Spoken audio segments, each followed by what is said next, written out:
Allez, on va donc revenir, messieurs, pour sortir de cette émission avec donc cette dernière thématique qui nous amène tout droit donc du côté du Mali avec donc cette récente sortie du ministre français des Affaires étrangères Jean-Yves Le Drian qui qualifiait donc dans son entretien accordé à deux chaînes hexagonales le gouvernement malien qui selon lui n'a donc aucune légitimité.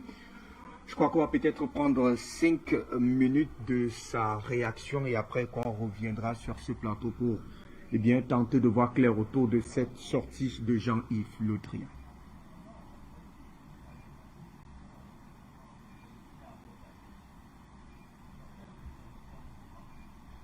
Alors, est-ce que la réalisation peut nous permettre de...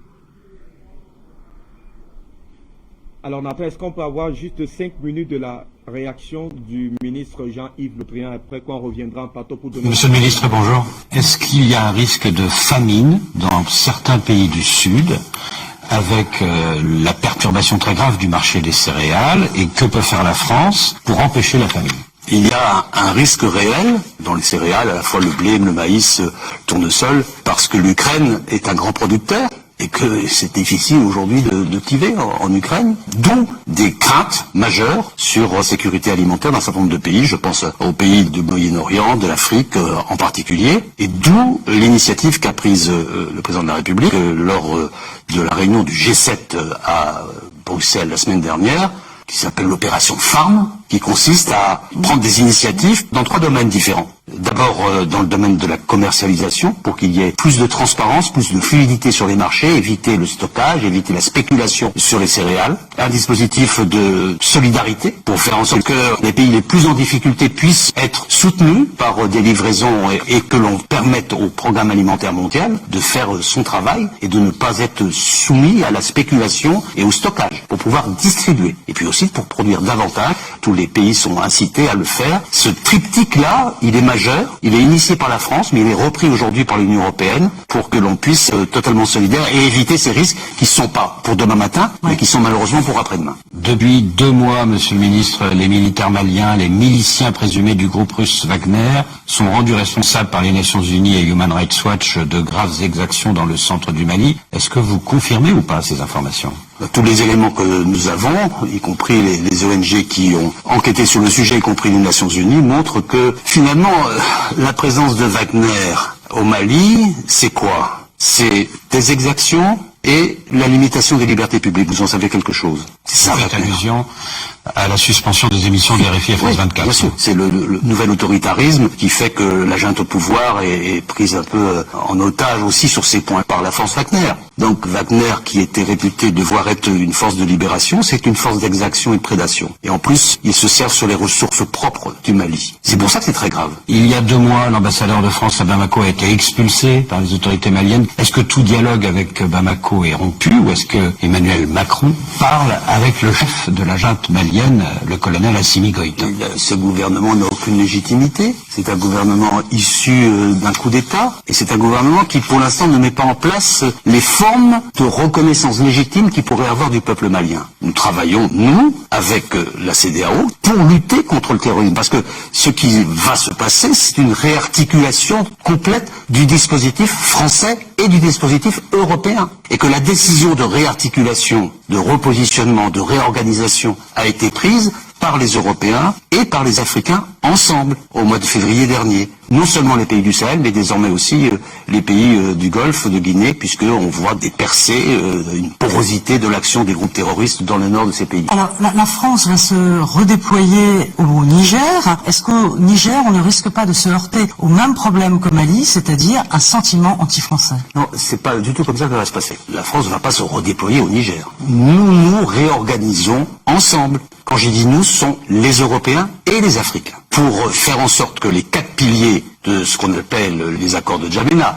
c'est-à-dire à la fois la lutte contre le terrorisme, la formation des forces militaires des pays concernés, le retour de l'État dans les zones qui sont reconquises et le développement. Je vais à Madrid le lundi prochain pour assister à la 3e réunion de l'Alliance pour le Sahel pour mobiliser les fonds pour ces pays. Nous allons nous réorganiser en fonction des demandes de chacun des États concernés et solidairement les Européens et les Africains. Donc c'est pas la France se réinstalle au Niger, c'est pas ça. Non.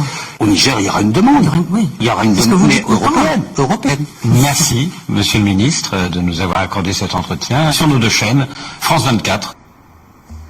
Merci donc à Nathan qui nous permet donc d'avoir les idées nettes, les idées claires autour de cette sortie du ministre Jean-Yves Le Drian. Président Madakani, nous vous donnons la parole. Une sortie, c'est pas l'une des rares, mais une autre sortie, j'ai envie de dire, du ministre Jean-Yves Le Drian qui reste quand même sur notamment sa dynamique, c'est-à-dire décrédibiliser davantage les autorités de Bamako. Pour lui, eh bien, le gouvernement malien de transition n'a aucune légitimité, bien plus des affirmations assez fallacieuses portant notamment sur l'exploitation du sous-sol malien par les autorités, du moins par le groupe Wagner, pour lui passer justement cette expression-là. Président Madakani, comment analysez-vous cette sortie du ministre Jean-Yves Le Drian? C'est une sortie qui intervient quand même au lendemain, notamment de ce durcissement de temps dans le cadre de cette opposition entre la CEDEAO et le Mali. Alors pourquoi cette sortie de Jean-Yves Le Drian aujourd'hui? Le chien aboie, la caravane passe.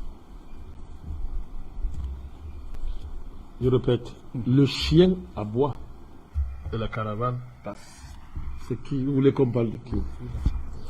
La parole de la France pèse encore quoi en Afrique? La parole de la France pèse quoi en Afrique? Pèse quoi? Et ce sont des paroles de désespoir de quelqu'un qui, sur le plan individuel, est d'abord un criminel, doublé d'un trafiquant. Il est impliqué dans les assassinats du chef d'État, en particulier le chef de l'État, l'ancien chef d'État, le maréchal Idriss Déby Itno.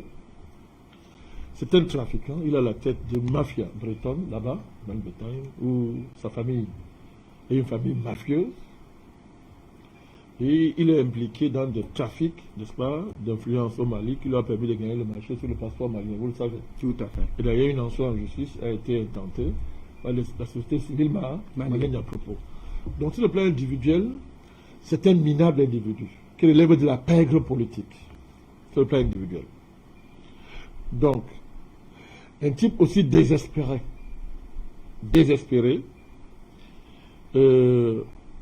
ne peut que se livrer à de la provocation diplomatique pour essayer de faire croire qu'il existe encore. Mais c'est un chien qui aboie et qui ne peut même pas effleurer la caravane. Parce qu'en dehors de bavarder comme ça, qu'est-ce qu'il peut faire encore? D'ailleurs, en passant, je vais vous rappeler que lorsqu'il y a eu les sanctions de la CEDEAO, la France, dont il est ministre, n'est-elle pas laissé mettre à genoux pour que les avions Air France atterrissent à Bamako? Tout à fait. À ce moment-là, cette négociation, c'était avec l'État. Elle était légitime, n'est-ce pas? Donc, vous voyez qu'il n'y a pas la moindre considération à accorder au propos d'un voyou. Fut-il revêtu d'un titre ministériel? La France est un État voyou, qui ne peut avoir que des ministres voyous. Donc, vraiment, ces propos ne servent à rien. Je répète et je dis, la parole de la France pèse au croix en Afrique. Vous savez à quoi la France est réduite pour indiquer le sentiment, ce qu'ils appellent le sentiment anti-français? C'est moi et Bertrand en parlait, on riait. Traquer les médias panafricanistes, menacer ceux qui en sont propriétaires, n'est-ce pas? Les faire chanter. C'est ça à quoi est réduit l'ambassadeur de France au Cameroun. Un autre petit misérable individu qui nous fait pitié, qui s'est permis d'intimider un de vos confrères. Je ne sais pas si vous voulez qu'on en parle, mais il faut qu'on en parle. Vous savez, vous connaissez la chaîne DBS, sans publicité. L'ambassadeur de France a fait pression sur le propriétaire de la chaîne DBS pour qu'il ferme, pour qu'il interdise les émissions de la matinale, sur le prétexte que ces émissions-là attaquaient la France. Voilà c'est à quoi est réduit un pays qu'on appelle la France, qui se présente comme ceux qui défend la liberté de la presse et des médias. Et ça fait rire. Il est trop tard. C'est fini. qu'il continue à parler de sentiments anti-français. Il continue à parler de sentiments anti-français. Et tout le mouvement qui se passe là en Afrique est simplement en train de consolider chaque jour qui passe la fin de la France. C'est-à-dire la fin de la même mise sur la France, sur l'Afrique, de la France sur l'Afrique. C'est fini. Donc, vous allez écouter des pleurs. Ils vont pleurer comme ça. Ils vont pleurer comme ça. C'est pas la première fois que, n'est-ce pas, un homme pleure après qu'une femme dont il peut se passer l'a quitté. Il pleure, il va voir tel ami, il pleure partout, s'il te plaît, reviens-moi, ne m'abandonne pas, sans toi je ne peux pas vivre, s'il te plaît chérie, si tu me laisses, comment je vais faire? Je veux mourir. Hein? Mais, c'est-à-dire que, sauf que pour la question, la France n'a plus aucun atout, n'est-ce pas, aucun atout pour... tu dis que... Donc, elle n'a jamais été atteinte un jour, c'était un viol. Elle a passé le temps à violer l'Afrique. Aujourd'hui, c'est terminé. Elle n'a plus rien. Elle ne peut pas parler avec les Africains.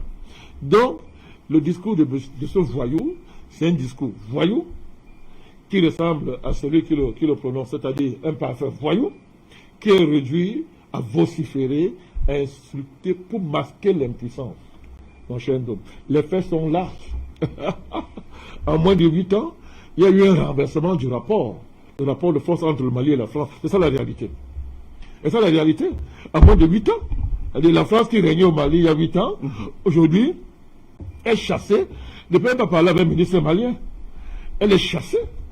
Et Bakar est. Vous savez qu'aujourd'hui, Bakar est en train d'errer. Même le Niger dont tu parles là, le Parlement nigérien a dit niet. Tout à fait. Voilà, le peuple nigérien a dit niet au petit mercenaire qui est à la tête du Niger. Le Burkina Faso, les populations n'en veulent pas. Donc aujourd'hui, ils sont en train d'envisager un morcellement de Bakar. Un morcellement. Pour essayer de papiller en Côte d'Ivoire, à tel endroit, machin et consort. Donc, pourquoi elle dit, voilà les faits, mon cher Ndom, les faits sont là. Comment peut-on expliquer en moins de 8 ans un tel renversement du rapport de force? Eh bien, ce qu'ils appellent mouvement anti-français, qui a fait de la puissance, le panafricanisme est passé par là. Hier, on n'en parlait pas aujourd'hui dans les médias français. Tous les jours, mais Jeune Afrique me fait l'honneur de parler de moi maintenant. Tu te rends compte? Tes amis, je me font l'honneur maintenant, tous les jours, je ne savais pas que j'étais si important. Jeune Afrique parle de moi. Ce média que, allez, pour tout l'ordre du monde, je ne peux même pas faire une interview dans ce média. Pour tout l'ordre du monde. Maintenant, Jeune Afrique parle de nous, matin, midi, soir. Alors que hier, on nous regardait de haut. Dans la bouche de tous les médias français. Vous avez vu l'interview, c'est celle qui fait l'interview, sentiment anti-français. Maintenant, on admet que nous sommes impopulaires en Afrique. On peut le voir. On y est, ça y est. Donc, il est trop tard. C'est fini ça. Le reste là, c'est-à-dire qu'on est en train de... Vous savez, quand vous chassez les femmes de votre maison, je paraphrase, je ne sais pas pourquoi on chasse les femmes de maison, mais quand vous chassez les femmes de votre maison, vous la mettez d'abord dehors elle-même. Après, ces affaires suivent. Après, si tu as bien la marmite, tu regardes, après, tu dis que j'aime, tu jettes dehors. Tu commences à fuir la maison pour enlever tout ce que tu as oublié, pour chasser, n'est-ce pas? Donc c'est comme ça, donc la France est déjà dehors. Maintenant, on est en train de chasser d'enlever ces derniers effets de notre maison Afrique. On est en train de chasser. Donc, un type comme ça, qui le suit, il représente quoi? Il parle avec qui? Il parle à lui-même, ça changera quoi? Quelle puissance ils ont encore? Ils sont neutralisés. Et tout le monde a vu comment le président français est misérable comme il est. Tous les jours, il pleure. Tous les jours, j'ai appelé Poutine au téléphone. Pourquoi? C'est pas pour deux choses, il ne faut pas rêver. C'est pour pleurer sur l'Afrique. S'il te plaît, Poutine.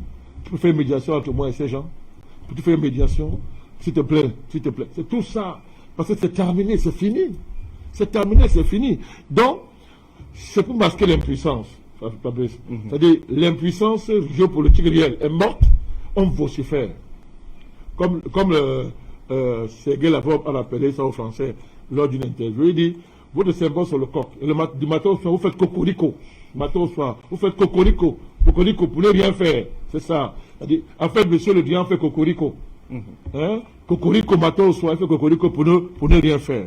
Sur le plan de la crédibilité, il est évident que la légitimité du gouvernement malien ne vient plus de la France. C'est fini avec Ibeka. C'est terminé. Donc il peut brailler comme il veut, c'est pas intéressant. Mais par contre, nous allons voir celui qui parle, que fait son président, qu'est-ce qu'il fait en réalité. Est-ce que vous savez que ces derniers jours, ils ont essayé de stiper de Mariupol le bataillon Azov? Vous êtes au courant de ça? Du tout. Alors c'est un fait. C'est pas un débat. C'est pas un fake news, c'est une information vérifiée. Alors ils ont voulu stiper, n'est-ce pas, Azov, n'est-ce pas, du piège de Mariupol. Et les hélicoptères qu'ils ont mobilisés ont été abattus, c'est 3, dans lesquels il y a au moins 15 morts, et on a arrêté quelques survivants, parmi lesquels il y a les éléments des services spéciaux français. Est-ce que vous vous rendez compte? C'est votre pensée. C'est-à-dire quoi? Ça veut dire que les Occidentaux, n'est-ce pas, encadrent le bataillon d'Azov, au point de mettre sur pied des stratégies, des couloirs, pour essayer de les estimer. Vous voyez à quel niveau le concubinage qu'il y a entre Azov et l'Occident, en général, dont la France. C'est qui Azov? C'est un groupuscule, c'est un régiment néo-nazi. Et on comprend pourquoi ils se sont opposés à la mise en place des couloirs humanitaires par la Russie, parce que ces couloirs humanitaires devraient notamment permettre d'exciper notamment ces individus. Et on comprend pourquoi alors M. Macron a passé le temps et appelé pendant des jours et des jours pour essayer de négocier justement un couloir humanitaire sous contrôle entre guillemets de la France et des autres Européens pour en réalité extirper ce bataillon. Tout à fait. Et après ça, vous avez été passé, il a limogé son chef de renseignement. C'est peut-être que tu n'as pas été en mesure d'anticiper. Vous voyez à quel niveau c'est grave. Vous limogez en pleine guerre entre guillemets un chef de renseignement. Ça veut dire renseignement militaire. Il a limogé aussitôt. Donc en fait, vous voyez la coïncidence entre les coups de fil répétés de M. Duterte qui est à l'Élysée, répétés à M. Poutine, alors qu'en même temps, ils étaient en train d'extirper le bataillon d'Azov. Et les 3 hélicoptères ont été abattus. Donc, l'État français, de manière officielle, mon cher homme, officielle, est en relation très intime avec des néo-nazis, avec un régiment militaire néo-nazi en Ukraine, Bertrand Tassida. Patrick Mandin. L'État français qui vote les lois antisémites pour lutter contre l'antisémitisme en France, qui traite l'antisémitisme en France, est officiellement en guerre en Ukraine, main dans la main avec le bataillon Azov, au point de tout faire pour l'extirper du piège de Mariupol. Qu'est-ce qui peut lier l'État français? Qu'est-ce qui peut lier l'armée française au bataillon Azov? Bataillon nazi, néo-nazi. Vous pouvez m'expliquer la filiation militaire et philosophique qu'il y a entre l'État français et le bataillon Azov pour que la France s'implique tant à Mariupol pour essayer d'extirper les gangsters d'Azov qui sont pincés dans le feu, sous le feu russe. C'est pour ça que l'attaque même qu'il y a eu en Russie, j'ai encore oublié la ville là, de Belgorod, l'installation pétrolière. Aujourd'hui, les renseignements allemands disent qu'en fait, c'est une attaque qui a été, c'est la réponse des services secrets, des services spéciaux occidentaux. Vous avez les services des agents spéciaux américains, français, allemands, qui sont au cœur, qui sont dans la guerre en Ukraine, sous couvert justement de des volontaires internationaux appelés par monsieur Zelensky. Vous l'appelez qui? Ce voyou, n'est-ce pas, criminel, qui répondra des crimes qu'il a en train d'infliger aux Noirs en Ukraine. Je dis qu'on va le pourchasser. Nous allons pourchasser ce type, ce criminel-là. Donc, voilà, tout à l'heure, vous interpellez sur les crimes de guerre de ce monsieur. C'est quoi cette affaire où un président se met à Mondovision et convoque une armée de mercenaires à Mondovision? Les mercenaires répondront de leurs actes, ils répondront de leurs actes. Qui répondra de leurs actes? Alors que la Russie, elle, M. Poutine est responsable des actes de son armée en Ukraine. Est-ce que vous le savez? Mais qui est responsable des actes des mercenaires en Ukraine? Des gens qui viennent de partout. Qui est responsable? Et ça, devant le monde entier, hein, on voit. Donc, je suis en train de vous démontrer quoi? Que le criminel qui parle là du Mali, c'est un néo-nazi. Il est dans un gouvernement néo-nazi. C'est établi avec notamment... Qui est tellement mouillé avec les néo-nazis au point d'aller négocier avec Poutine par la voix de son président Macron, crypto-néo-nazi, qu'on évacue le bataillon Azov qui est coincé à Mariupol. Et parmi les personnes qu'on a, parmi les survivants, il y a des éléments des services des forces spéciales françaises qui encadrent et font la guerre.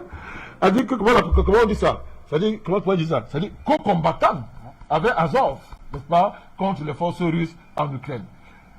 Mon cher Dom, vous savez ce que ça veut dire?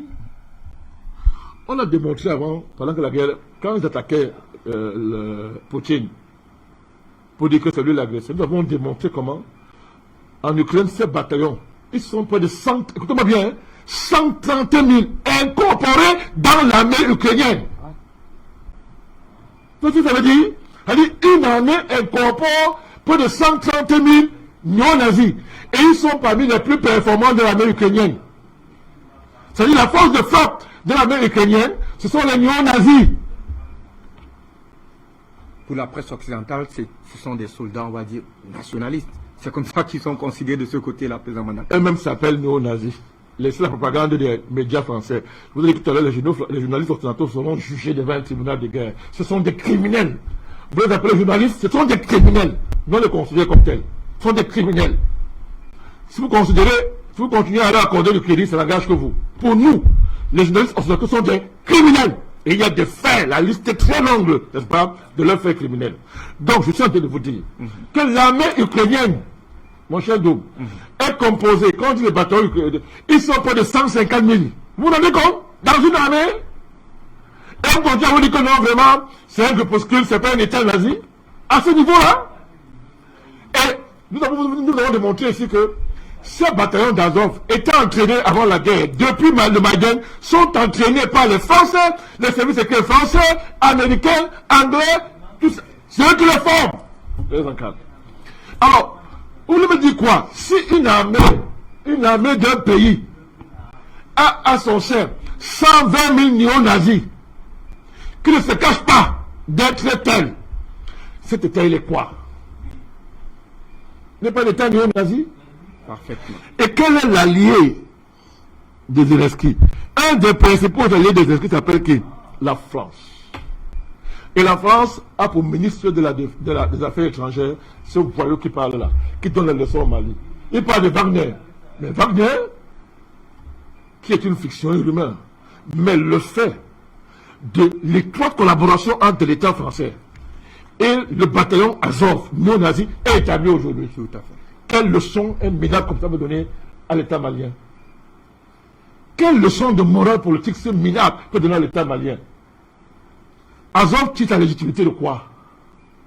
Les mercenaires qui opèrent en Ukraine, mercenaires pris en charge par les États occidentaux, au vu aussi de tout le monde, sont moins pires que Wagner. Si Wagner est pire, mon cher homme. Et certainement, ces mercenaires en Ukraine, ils tiennent les salons de coiffure.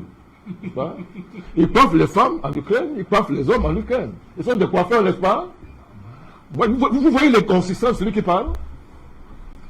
C'est pour ça que moi je dis, le Mali n'a même pas lui répondre. Il ne faut rien.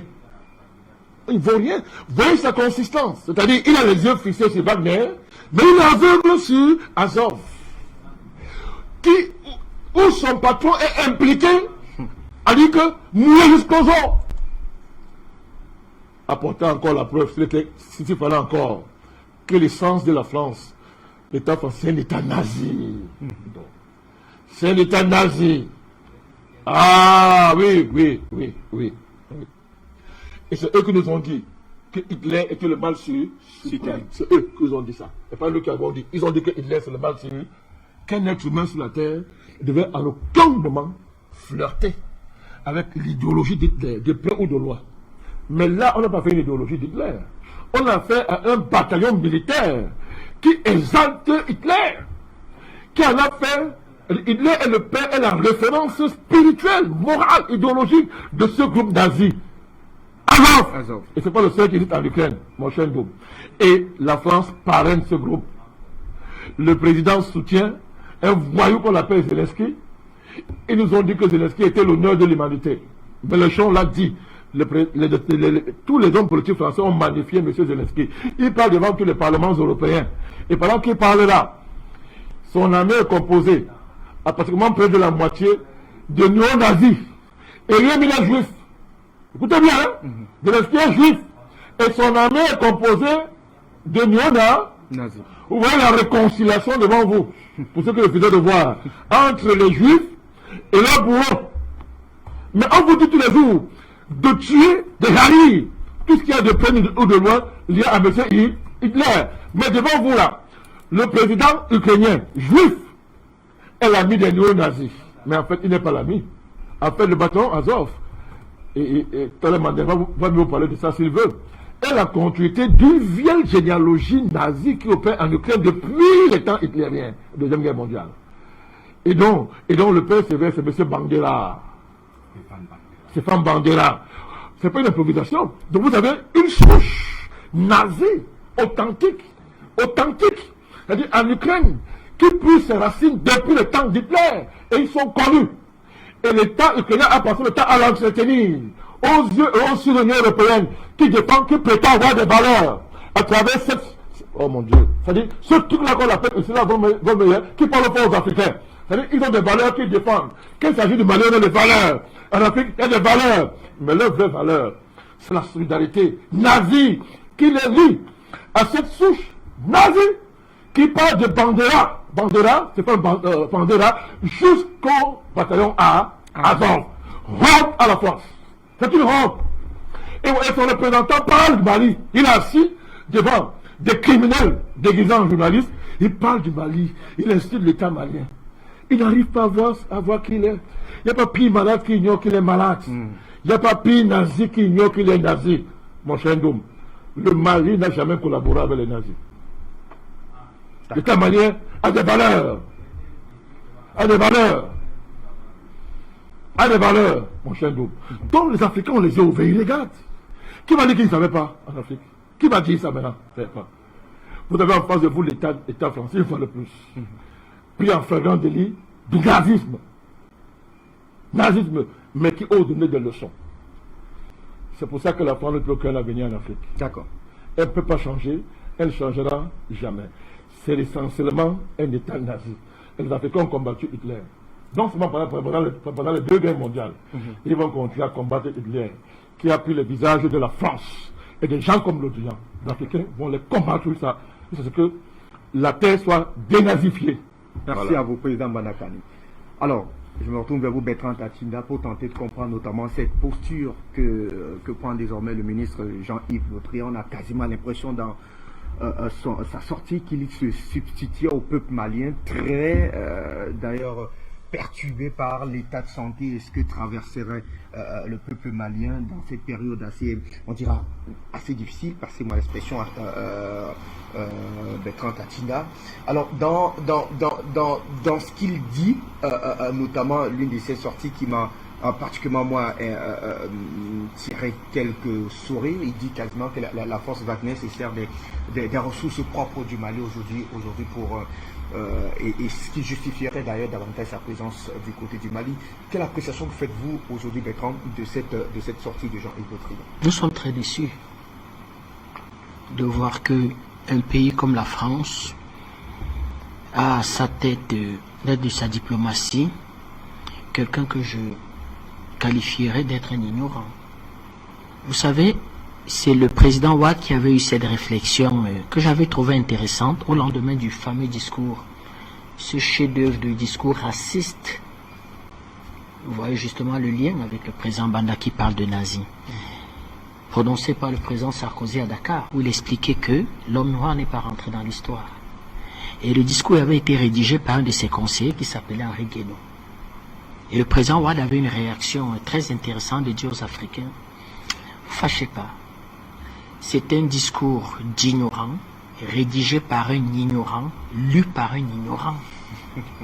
J'avais trouvé la réaction du président Ouad digne et grande. Président Ouad, sur l'action politique, je n'ai pas été d'accord avec le président Ouad. Nous, les panafricanistes, on n'a pas été d'accord avec l'action politique, mais un monsieur extrêmement brillant. Brillantissime mathématicien, brillantissime économiste, sage, ouais, grand juriste, le président Ouad. C'est pour ça que nous avons été déçus de sa pratique de pouvoir. Et dire que, mais, patriarche comme ça, on aurait aimé qu'il s'attaquât à des problèmes fondamentaux que vit l'Afrique, notamment porter ce combat du franc CFA. Surtout qu'il a écrit, avant d'être président, des bouquins qui démontraient que ce machin ne vaut rien. Et vous parlez d'un monsieur Durand, c'est un ignorant. Il parle du G7. C'est qui le G7? Je vous cite les pays du G7. C'est les USA, c'est la France, c'est la Grande-Bretagne, c'est le Canada, c'est l'Italie, c'est l'Allemagne et c'est le Japon. C'est pas le vieux monde qui est en train de s'écrouler? C'est pas le vieux monde? Un ancien président de ce G7 explique qu'il faut le détruire. Et c'est parce que ce G7 vaut rien qu'on s'est dit on ne peut pas poser les problématiques du monde en termes de G7. Il faut aller à un G20. Donc le G20 a été le fruit d'une réflexion de l'échec du G7 et des Nations Unies. En se rendant compte qu'on ne peut plus résoudre les problèmes au sein de l'ONU, ils vont créer un cercle de pays qui justement sont en train de perdre totalement leur influence à partir de la guerre ukrainienne. Quand vous mettez face à ce G7, vous mettez l'Inde, la Chine et la Russie. Qu'est-ce que ça vaut le G7? Vous avez les États-Unis, c'est une bulle les États-Unis. Le dollar repose sur quoi? Sur rien du tout. On se lève le matin, on fait ce qu'on appelle de l'imprimerie de monnaie. Vous avez un pays comme la France. Les indicateurs économiques de la France montrent que vraiment, si on pouvait vendre les pays, les Camerounais disent souvent, vraiment, vendons ce pays, on se partage l'argent et chaque Camerounais se lance dans l'aventure. Mais si on pouvait vendre la France, qui achèterait la France avec ses indicateurs économiques? Vous avez un pays comme la Grande-Bretagne, d'ailleurs, elle est sortie de l'Europe en disant que c'était une forfaiture. M. François Mitterrand et M. Helmut Kohl, qui ont vendu cette histoire et dire que les peuples européens seront heureux, les deux sont morts. Les deux sont morts. Qui répond aujourd'hui? C'était du gangstérisme et de la fémania, du mensonge. La zone euro n'a rien apporté. La misère. Regardez les peuples européens. En plus, on se dote d'une monnaie dont on a même pas une économie équivalente. Il n'y a que la puissance industrielle allemande. D'ailleurs, l'Allemagne a dit, moi, la Banque Centrale Européenne, la BCE, c'est moi qui le gère. Donc les anciens de la Bundesbank, c'est eux qui gèrent la BCE, avec des critères. Débrouillez-vous. Regardez ce que sont devenus certains pays européens. Les pays comme la Grèce, la Roumanie, l'Italie, ils ont des économies. La quasi-totalité des Portugais part du Portugal. Vous savez ce qu'ils vont faire en Angola? Maçon. On assiste à un retour en termes d'immigration des Européens vers l'Afrique. La quasi-totalité des agriculteurs français sont en train de partir au Maroc. Il y a un qui m'a écrit, m'a dit, Monsieur Tatsina, trouvez-moi 4 hectares au Cameroun. Trouvez-moi 4 hectares au Cameroun. Je pars de France à vie. Au point où si je décède, j'offre mon corps à la terre du Cameroun. 4 hectares, agriculteurs français. Ils sont en train, vous n'avez pas vu la démarche des céréaliers? Dans la rue, les éleveurs de porcs, de poulets. Voilà les pays du G7. Voilà les pays du G7 dont il parle. Il dit, M. Macron a pris une initiative. L'Europe a une initiative à prendre? L'Europe a une initiative à prendre? Quelle est la production céréalière française? Mais vous prenez une initiative quand vous contrôlez un marché. Quand vous contrôlez un marché, quand vous êtes leader dans un marché, vous pouvez prendre une initiative pour relancer les ventes, pour relancer l'activité. Vous ne fallait rien. Oui. Voilà le pays qui va sauver l'Afrique de la famine en disant qu'il a pris une initiative. Mais ces agriculteurs ne vivent que de subventions. Les agriculteurs européens ne vivent que des subventions. C'est-à-dire, je ne parle pas des pays de l'Est qu'ils ont intégrés au sein de l'Union européenne. Ce ne sont en fait que de vivre des subventions. Regardez-moi, monsieur. Qui est ce monsieur? Au dernier meeting de monsieur Zemmour, vous n'avez pas entendu? Macron, assassin, Macron, assassin. Discours de M. Zemmour. Ouais, à son propre meeting. C'était pas Banda qui le criait. C'était pas moi, c'était pas des Noirs. C'est des Français qui criaient Macron. Voilà le ministre des Affaires étrangères de monsieur, d'un patron, dont les Français criaient assassin. Les chaînes ont voulu censurer cette histoire. Le CSA est sorti. On a parlé de déontologie, c'est quoi? Mais les Français en ont crié que c'est un assassin. Il a assassiné la France. Que monsieur... Voilà son ministre. Voilà son ministre. Monsieur Le Drian, c'est pas lui qui a porté son fils, qui avait été coopté à ce qu'on appelle la caisse de dépôt et de consignation, sortant d'une entreprise immobilière. Caisse de dépôt, vous voyez le parallèle, vous? Pour le mettre dans ses cuisses, son pantalon, et le présenter au prince d'Abu Dhabi. Le prince d'Abu Dhabi est plus légitime que M. Goïta. Il est issu d'une élection à 2 tours. Le prince héritier d'Abu Dhabi, quelle élection? Il est issu de quoi? Quel modèle démocratique, système démocratique a fait de lui le patron d'Abu Dhabi?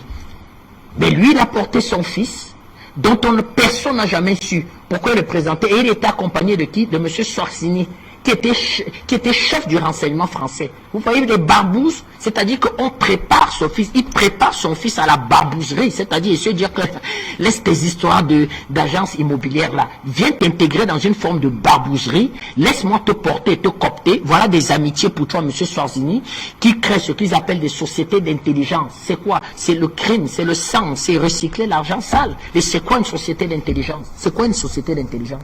Et on vend ça généralement sur certains terrains. L'Afrique, souvent dans certains pays du Moyen-Orient, on essaye aussi d'aller dans des zones de guerre. En Amérique latine, on crée des sociétés d'intelligence. On parle de l'intelligence artificielle, de l'intelligence numérique, des noms pompeux foireux comme ça. Voilà le monsieur qui parle.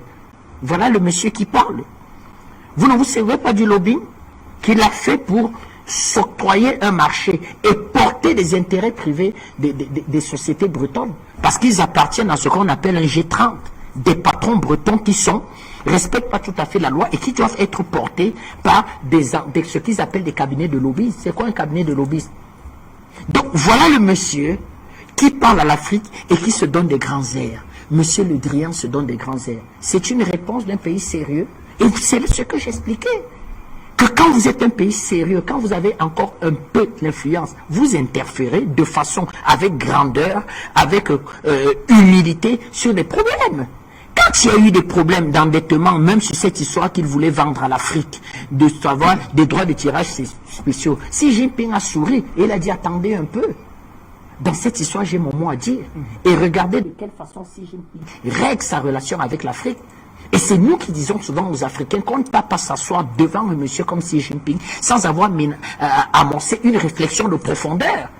C'est 11 millions de Chinois intégrés au sein du Parti communiste qui réfléchissent et font remonter les conclusions de leurs réflexions à un monsieur comme Xi Jinping, avec pour objectif de faire de la Chine le premier pays, et la première puissance économique mondiale. Regardez les routes de la soie. Ça a été une véritable réflexion sur pratiquement 50 ans. Xi Jinping peut dire que dans 50 ans, voici ce que sera le produit intérieur brut de la Chine. Et c'est un pays comme ça qui, humblement, décide de tendre la main aux Africains en leur expliquant que nous avons pour vous réussi à mettre de côté la suprématie du dollar et nous pouvons mettre sur pied un vaste marché commun où il y a des intérêts réciproques. Et qu'est-ce que vous avez donc d'un monsieur comme Le Drian qui vient gesticuler sans projet? Il n'a parlé que de barbouzerie mal élevée, il n'a parlé que de crimes, de rap, de criminalité. Mais j'ai l'impression de voir une interview de Pablo Escobar. Vous avez la différence, vous avez une interview de Pablo Escobar. J'en ai pratiquement à regretter des gens comme Hubert Vidrine et Alain Juppé, parce que c'est des gens qui avaient au moins de la candeur, de la grandeur, de la prestance. Un Alain Juppé et même Dominique de Villepin qu'on refuse de faire passer sur les plateaux de télévision alors que c'est un gaulliste, c'est-à-dire c'est lui le criminel parce que c'est eux qui ont assassiné les nationalistes. Mais Dominique de Villepin qui explique que mais qu'est-ce que vous parlez de sanctions? Qu'est-ce que vous parlez de sanctions? La France peut sanctionner un pays comme la Russie alors qu'elle a tout intérêt à négocier avec la Russie et même à arracher la Russie des bras de la Chine. Il dit c'est nous qui jetons la Russie dans les bras de la Chine alors qu'on a intérêt à faire de la Russie le premier partenaire commercial, même stratégico-militaire avec la Russie, Dominique de Villepin. Et vous avez une barbouche qui parle de rap, de rapine, c'est-à-dire un langage que moi j'utilise pas. Il est ministre des Affaires étrangères de France. Voilà des gens qui font trembler les M. Ouattara. M. Ouattara a dit sur cette interview, il a dû écaler, dit, je la suis. Oui, mais moi, et haute fonction. Non, ça fait rigoler M. Goïta. C'est un mercenaire, ça ne nous intéresse plus. Voilà le niveau de la France, et nous le disons tout le temps.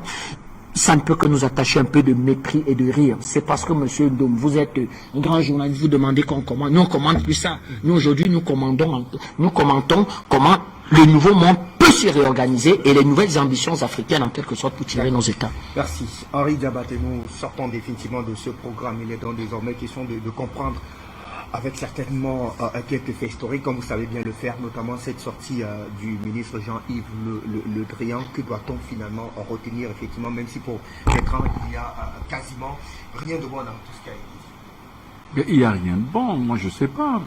Je l'écoute, je me dis que c'est la France, vous savez, j'aime toujours convoquer l'histoire pour que les Français me comprennent. J'avais été convié à faire une leçon sur Henri IV, la France ou Henri IV. Henri IV, c'est un roi de France. Et lorsqu'Henri IV naissait, Henri IV avait tout pour être l'un des rois les plus mauvais de la France. Il était né dans le siècle le plus tragique, le plus violent de la France. Et sa naissance, sa mère était le chef, l'âme du parti protestant. Jeanne d'Albrecht, son père Antoine de Bourbon était le chef du parti du roi, donc le chef du parti, le chef d'état-major du parti catholique, et il a épousé une femme qui allait le faire entrer dans la tragédie, Marguerite de Valois, celle qu'on va appeler la reine Margot. Mais c'est cet homme, Henri IV, qui va changer l'histoire de la France. C'est-à-dire, au lieu de rester, la France était divisée dans cette histoire de guerre de religion. Il va mettre sur pied l'édit de Nantes. Il va tendre la main aux catholiques, aux protestants en disant plus jamais ça en France. Et par son geste, il a entamé l'extraordinaire redressement politique, économique et psychologique de la France. Il a permis de faire de la France puissance de seconde zone, voire même de troisième zone en Europe, ramener la France dans le concert des nations, au cœur de l'histoire de l'Europe. Aujourd'hui, quand on cherche en France, De Gaulle a essayé, pendant 30 ans, quand la France était empêtrée dans le mouvement de la décolonisation. De Gaulle, c'est vrai que cette décolonisation faite par la France, qui a servi la prospérité de la France pendant cette rente glorieuse, pour nous, ça a été un crime, ça a été le symbole d'une faillite, le symbole d'un asservissement, d'une docilisation de nos esprits. On a falsifié notre histoire, on nous a déshumanisés, on nous a émasculés identitairement pour que la France existe. C'est vrai, c'est l'histoire des peuples. Mais en France, il n'y a plus ce genre de personnages politiques. Il n'y a que des minables. Ça, le mot n'est pas assez fort. Il n'y a que des minables. Aujourd'hui, qui se cache derrière un certain nombre de choses. Vous savez, c'est rodomontade. Voilà le vrai mot. C'est rodomontade. Les rodomontades de M. Le Drian, par rapport au Mali, il oublie la situation française. Il oublie la situation de la France. La France est chaos technique, économiquement, politiquement. Sa voix ne compte plus. Sur le plan politique, elle n'existe plus dans le concert des nations. Économiquement, elle ne pèse plus. Elle est à la traîne de l'Afrique. Les derniers subsides que la France a. Elle les a en Afrique. J'ai une sœur qui est en France qui me disait, oh, vous avez tort de taper sur la France à tout moment. Je lui ai dit que on vous donne le RMI parce qu'ils nous volent ici en Afrique. Oui. C'est le produit de leur rapine en Afrique, de leur vol, de vol des richesses africaines que vous avez le RMI en France. Oui, la France a produit quoi pour vous donner le RMI? Quelle garantie la France sur le plan économique? Son industrie a quelle force pour qu'elle puisse donner de l'argent à des gens qui ne travaillent pas? Tout simplement parce que ils volent, c'est le salaire du vol en Afrique, des braquages à répétition commis en Afrique depuis 1960. Et aujourd'hui, devant la concurrence, ils tremblent. La concurrence, devant la saine rivalité, au lieu de réclamer la saine rivalité, comme eux, leurs cheveux ont blanchi dans le harnais du favoritisme, du néocolonialisme, de la secte et d'autres pudibonderies innommables qu'on appelle l'homosexualité et tout. Ils croient qu'ils peuvent nous en imposer, parler comme ils veulent, avec des involtures, manquant d'élégance.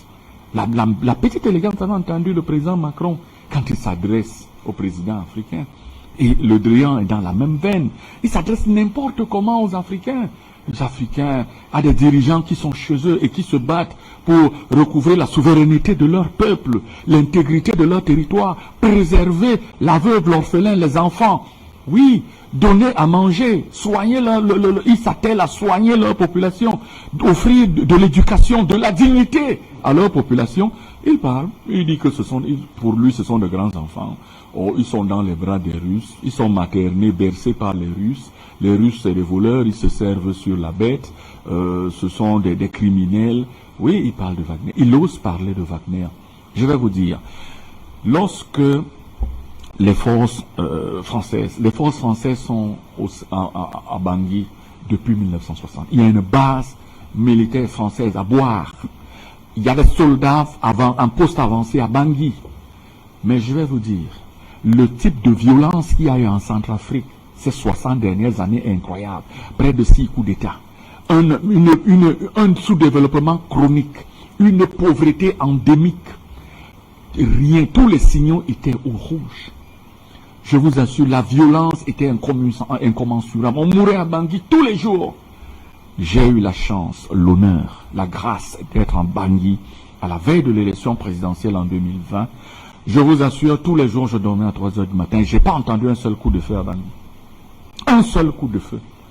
Oui, les Russes patrouillaient dans Bangui, j'étais heureux.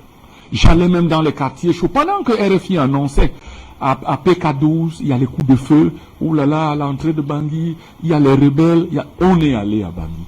Et le chef du village, de ce village, je me souviens très bien, il nous a dit, regardez, vous voyez ces colonnes d'enfants qui rentrent de l'école.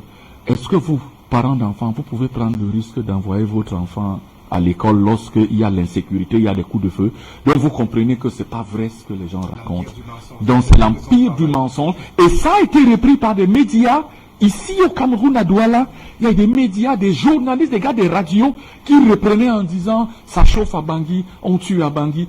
Donc vous comprenez que ils ne nous servent à rien. On est fatigué d'eux, qu'ils s'en aillent.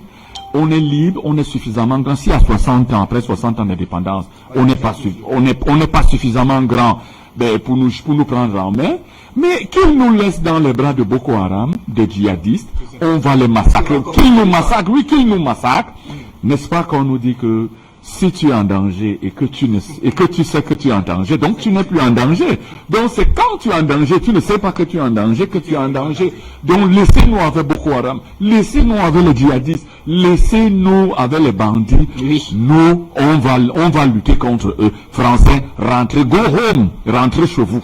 Vous n'êtes pas nos amis, vous n'êtes pas nos parents, rentrez chez vous, ne vous gênez pas, ne vous préoccupez si on meurt, ça ne vous pas vous gêner. Les Ukrainiens sont là, allez aider les Ukrainiens, laissez-nous dans nos souffrances, vous ne nous aimez pas plus que quiconque, on s'aime nous-mêmes, laissez-nous mourir, ne venez plus, c'est simple. Merci Harry. Merci Harry Diabaté Madeng pour notamment ces précisions autour de ces différents sujets évoqués dans le cadre de cette autre édition du débat panafricain. Et comme le disait justement Thomas Sankara, on peut tuer un homme mais jamais ses idées.